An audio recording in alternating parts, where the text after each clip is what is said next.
لکھا ہے وہ ہمیں مل کے رہے گا۔ شیخ سعدی شیرازی فرماتے ہیں یہ کبھی نہیں ہوتا کہ مقدر کا لکھا نہ ملے، ہمارے اوپر صرف کوشش کرنا ہے۔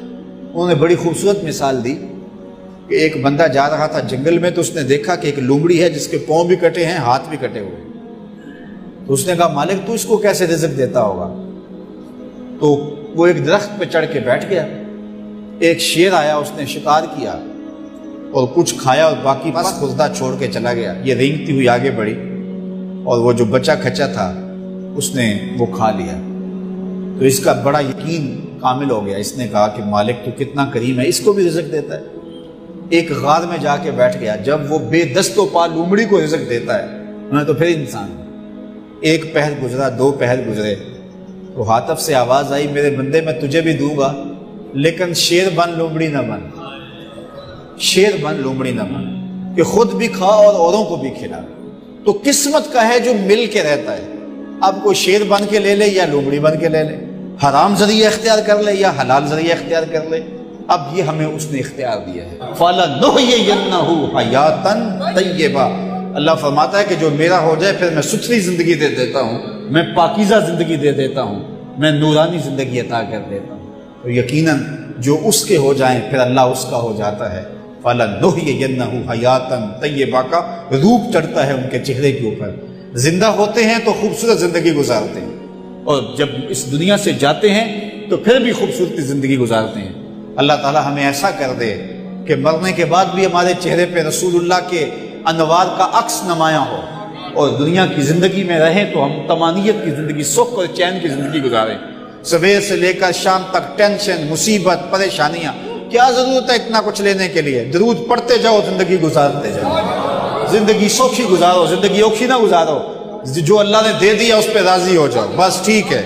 اگر کوئی لوگ تمہیں گالیاں دیتے ہیں، برا کہتے ہیں، کوئی بات نہیں، بلیا لوکی تینوں کافر کافر آکڑ، تو آہو آہو آہو۔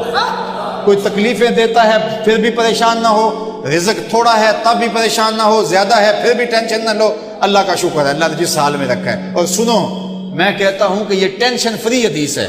حضرت علی المرتضیٰ فرماتے ہیں جو اللہ کے دیے گئے تھوڑے رزق پہ راضی ہو گیا، اللہ قیامت کے دن اس کے تھوڑے عملوں پہ راضی ہو جائے گا۔ جو اللہ کے دیے تھوڑے رزق پہ راضی ہو گیا، اللہ قیامت کے دن اس کے تھوڑے عملوں پہ راضی ہو گیا۔ تو خوش نصیب ہیں وہ لوگ جو اپنی زندگی کو اللہ کی رضا میں گزارتے ہیں اور اپنی آخرت کو بھی اس کی رضا کے سائے میں لے جاتے ہیں۔ اللہ تعالیٰ مجھے آپ کو اپنی رحمتوں کے سائے میں رکھے، دنیا آخرت کی بہاریں نصیب فرمائے۔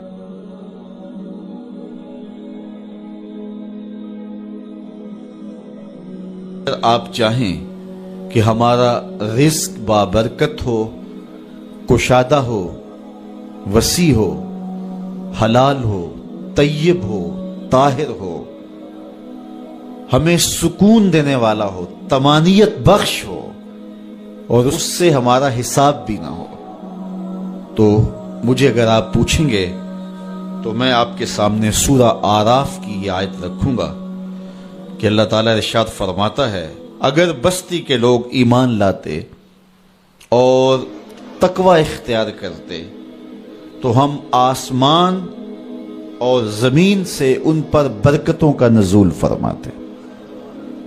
ایمان اور تقوی سے برکات کا نزول ہوتا ہے، اور تھوڑا رزق بھی جب اپنے دامن میں برکت رکھتا ہے تو ضروریات کا کفیل ہوتا ہے، اور پھر اللہ تعالیٰ چاہے تو زیادہ بھی دے اور بابرکت بھی عطا کرے۔ تو یہ نصیب ہوتا ہے اللہ پر ایمان لانے سے۔ اور پھر سورہ الطلاق میں ارشاد فرمایا جو اللہ سے ڈرے اللہ اس کے لیے راستہ نکالتا ہے، اور پھر اس کو وہاں سے رزق دیتا ہے جہاں سے اس کو گمان بھی نہ ہو، اور جو اللہ پہ بھروسہ کرے اللہ اس کے لیے کافی ہوتا ہے۔ استغفار کرنے سے مال میں اضافہ ہوتا ہے۔ مال میں اضافے کے لیے ایک اور وظیفہ سورہ ابراہیم میں ہمیں دیا گیا، اور وہ کیا ہے؟ لَإِن شَكَرْتُمْ لَأَزِيدَنَّكُمْ، اگر تم شکر کرنے کی عادت ڈال لو گے اللہ فرماتا ہے ہم اور زیادہ بڑھا دیں گے۔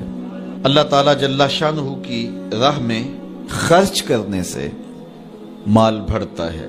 یہ سورہ سبا کے اندر ارشاد فرمایا کہ جو تم خرچ کرو تو اللہ اس کے بدلے میں تمہیں اور عطا کر دے گا، اور وہ بہتر رزق دینے والا ہے۔ آقا کریم نے فرمایا کہ میں قسم اٹھا کے کہتا ہوں کہ صدقے سے مال کم نہیں ہوتا، اللہ صدقے سے مال کو برکت دیتا ہے، مال میں اضافہ ہوتا ہے۔ ایک اور وظیفہ ہے جس کو کرنے سے رزق میں برکت ہوتی ہے۔ اللہ فرماتا ہے تم نکاح کرو، تم فقیر ہو وہ تمہیں غنی کر دے گا۔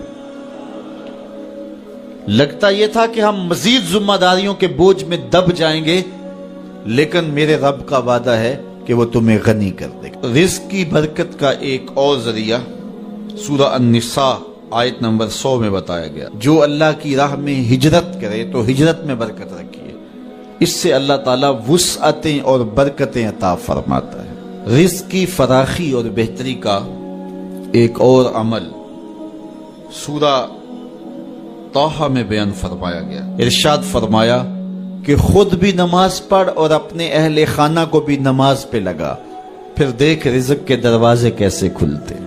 رسول کریم صلی اللہ علیہ وسلم نے ارشاد فرمایا جو یہ چاہتا ہے کہ اس کے رزق میں برکت ہو اور اس کی عمر میں برکت ہو، وہ رشتہ داروں کے ساتھ سلوک اچھا کرے۔ رزق کی برکت کے حصول کا ایک اور ذریعہ وہ یہ ہے، ارشاد فرمایا تمہیں جو رزق دیا جاتا ہے اور مشکلات میں تمہاری جو مدد کی جاتی ہے وہ تمہارے کمزور لوگوں کی وجہ سے کی جاتی ہے۔ معاشرے کے جو کمزور لوگ ہوتے ہیں، اپاہج لوگ ہوتے ہیں یا بوڑھے لوگ ہوتے ہیں، تو ان کو کبھی نظر انداز نہ کیا کرو۔ ایک اور طریقہ دیا گیا اور وہ یہ کہ اگر تم چاہو کہ تمہارے رزق میں برکت ہو تو علم دین حاصل کرنے والے طلباء پر خرچ کرو، اپنے ذمے لے لو کہ ہم کسی طالب علم کی کفالت اپنے ذمے لیتے ہیں۔ میں آپ کو مشورہ دیتا ہوں اپنا ایک بیٹا راہ دین کے لیے وقف کر دو، لیکن کسی وجہ سے بچوں کا ذہن یہ نہیں بن رہا تو پھر ایک بچہ اپنے ذمے لے لیں، وہ اگر پڑھ گیا تو اس کی برکتیں صدقہ جاریہ کے طور پہ بھی تمہیں نصیب ہوں گی، اور ہو سکتا ہے کہ اس کے صدقے سے اللہ تعالیٰ آپ کے رزق میں برکتیں عطا فرما دے۔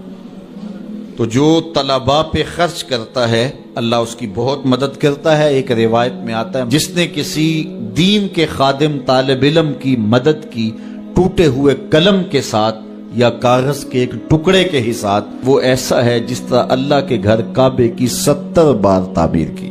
اللہ کی بارگاہ میں دعا گو ہوں کہ اللہ ہم سب کو رزق حلال، رزق وسیع، رزق سہل، رزق فراواں اور رزق مبارک عطا فرمائے، اور اپنی جناب سے جو رزق نصیب کرے ضرورت مندوں کو، حاجت مندوں کو، مشکل میں پھنسے ہوئے لوگوں کو، غریب نادار رشتہ داروں کو، مدارس دینیہ کو، مساجد کی تعمیر کے لیے اور دیگر نیک کاموں میں صرف کرنے کی توفیق دے۔